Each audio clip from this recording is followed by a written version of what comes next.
perkenalkan, nama saya Karisma Ayu Ramadhani dari Prodi PIAUD 3C. Di sini saya akan memenuhi tugas mata kuliah Komunikasi Pendidikan. Di sini saya akan melakukan wawancara atau ngobrol santai bersama kakak saya. Silahkan disaksikan. Halo Kak, selamat siang. Selamat siang.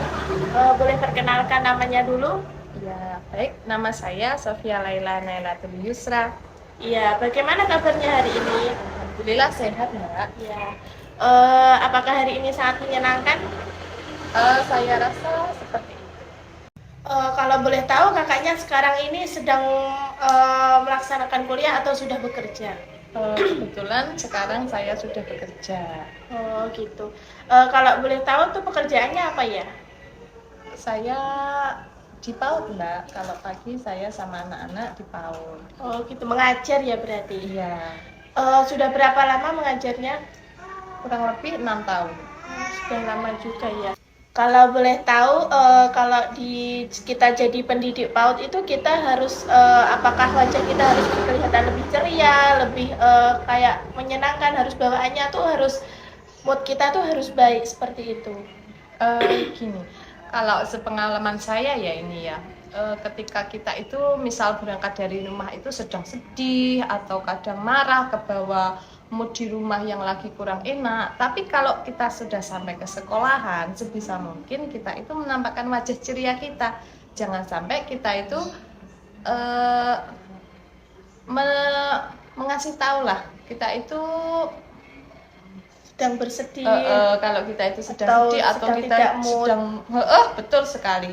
Sebaiknya kita tampakkan wajah ceria kita sehingga anak-anak itu nanti juga akan kena magnet kita. Kalau kita ceria, otomatis anak-anak juga akan ikut ceria.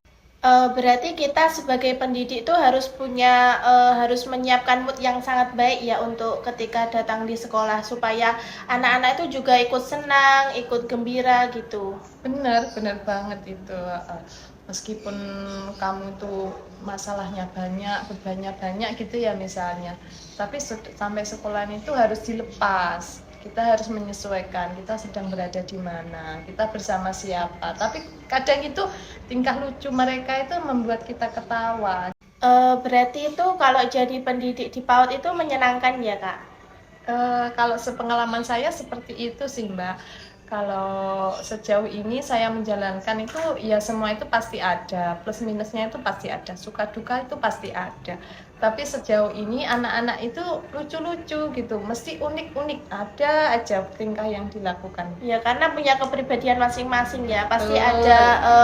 ada yang diam, ada yang nggak bisa diam, ada yang kayak bikin ketawa gitu. Iya, kadang dari rumah itu ibaratnya kepala kita itu udah penuh, tapi nyampe sekolahan itu kadang bisa hilang.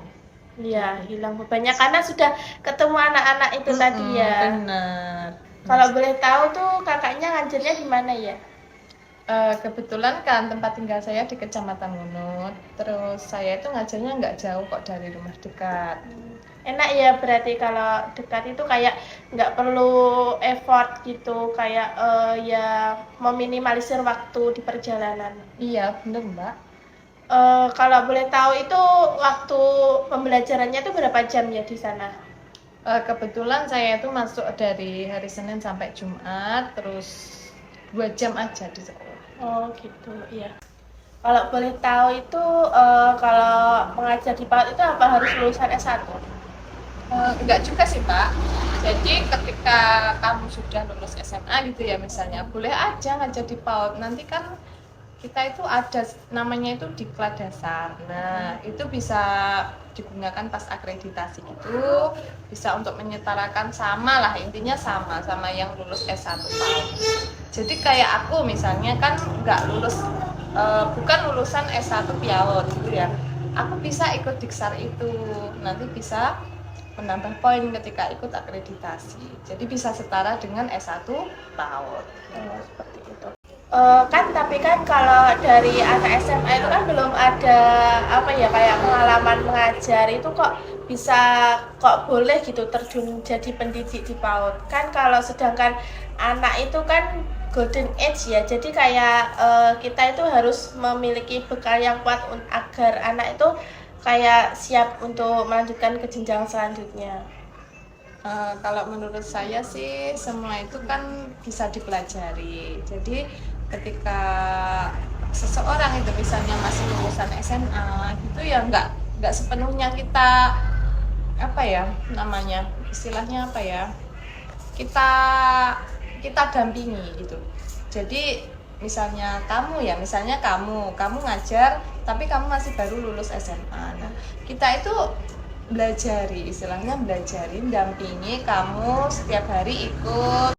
Kalau boleh tahu kakaknya dulu kuliah apa enggak? Soalnya kan kalau di pendidikan PAUD itu kadang masih ada yang enggak kuliah tapi bisa mengajar kalau di TK-TK sebelumnya seperti itu. Iya, kalau saya dulu kebetulan kuliah ya Mbak, tapi saya nggak bukan PAUD jurusannya. Dulu gitu. saya ngambilnya PGMI. Iya. Kakak kan kuliahnya di jurusan PGMI ya, kenapa kok memilih mengajar di PAUD daripada di MI-nya? Oh gitu. Saya boleh cerita nih sedikit ya? Boleh. Jadi gini, karena saya itu melihat kondisi lingkungan saya, itu kan jarak PAUD 1 dan satunya itu lumayan jauh ya Mbak. Terus kebetulan di sini itu ada bangunan yang paginya itu nggak dipakainya hanya sore. Iya. Dibuat ngaji gitu loh kalau gitu. sore. Terus akhirnya kami kan punya tim, itu berinisiatif bagaimana kalau kita membuat PAUD, ya kita niati untuk mengamalkan ilmu yang sudah didapat gitu kan. Terus akhirnya berlanjutlah sampai sekarang. Oh iya. Jadi awal mulanya kakak memilih untuk mengajar di PAUD itu karena tadi ada bangunan kosong yang dimanfaatkan untuk menyalurkan ilmu yang sudah kakak punya itu ya. Jadi kebetulan kan itu tanahnya tanah wakaf. Gitu. Jadi kami itu berpikir kalau alangkah apa enggak lebih baik kalau bangunan itu bisa dimanfaatkan selagi kan belum dipakai kan itu pagi harinya. Jadi harapannya kepada yang mewakafkan itu bisa mendapat manfaat lah dari apa yang sudah diwakafkan, seperti itu. Kalau boleh tahu kakaknya dulu waktu kuliah ikut organisasi apa enggak? Kebetulan enggak ya, saya enggak ikut seperti itu.